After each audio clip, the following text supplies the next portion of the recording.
Hey guys, Rusty Messer with Big River Trial Attorneys in Baton Rouge, Louisiana. We fight for the injured and the accused. Today, we are going to be talking about how to document your injuries after an accident. So the reason it is so important to document your injuries is because in the process, your lawyer is going to prepare something called a demand. This is a demand sent to the insurance company, explaining to the insurance company why they should settle and how much they should settle for. When your lawyer sends this, your lawyer is going to need evidence to support the demand. Usually the demands are sent very early in the process, so a lawsuit has not been filed, no depositions have been taken. So this demand package and the evidence that the lawyer sends with it is going to be all that the insurance company has to consider when settling your case. So when we talk about documenting your injuries, we're not just talking about your medical records. Your medical records are an important part of it. To that end, when you go to the doctor, you need to make sure that the doctor knows you were in an accident. You need to explain to the doctor how you were injured in the accident, what felt different. Make sure you point out to the doctor what is a new injury and if you have any aggravation to pre-existing injuries. Maybe you had been dealing with a sore back for a couple of weeks, but now after the accident, your back hurts much worse. All that needs to be in the medical records. Also, when you go to the doctor, don't just focus on your main injury. I've seen this before where somebody's in an accident, they hurt their neck, and they also hurt their knee, but the neck hurts so bad, they're not even worried about the knee. They're not even thinking about it. So make sure that you tell the doctor about all of your injuries. The next thing I want you to do is take pictures. Right after the accident, there might be bruising, scarring, swelling, cuts, abrasions. You want to get pictures of all of that.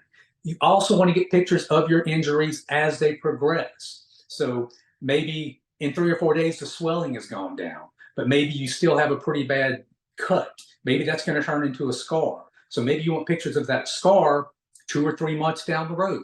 Make sure to take lots of pictures to document the progress of your injuries and how they heal.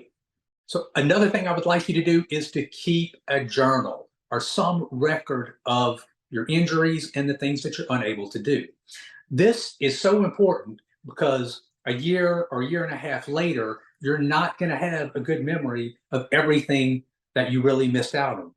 And that's not an insult on your memory. It's just the way that we are. When somebody asks you a year from now, tell me about something you couldn't do because of the accident, you may not remember the day that you couldn't pick up your kids. You may not remember the day you didn't go work in the garden because your back hurt too bad. Write it down as it happens. And you don't have to write it. You can record it. Make a note for yourself. You can do this on your phone. You don't need to go buy a big leather-bound journal and get a fancy quill pen, right? Some record of how your injuries are impacting you day to day. Also, you might want to ask a loved one or a friend to keep a journal or a record. What has your loved one or friend noticed that you're unable to do? Have they noticed changes in your attitude? Have they noticed times when you said no to going doing something that maybe you wouldn't have said no to before? Going on a vacation, going dancing, any little thing like that. Another important thing to document are going to be your wage records. If the accident prevented you from working or will prevent you from working in the future, you need to be able to show that. You need to have records of what your past wages were. So let's say you were in the accident and following the accident, you couldn't work for 2 weeks. You would at the very minimum want the records of what you made in the 2 weeks prior to that. Maybe some record of what your work schedule would have been during that 2 weeks so that you can put a number on that claim. If you've been injured in an accident and you have questions about what documents or what evidence to send to the insurance company, or if you have questions of how an attorney can help you get the most money for your accident, and statistics show that you're likely to get more money with an attorney than without. If you have questions about any of these things, give us a call for a confidential, no-cost consultation.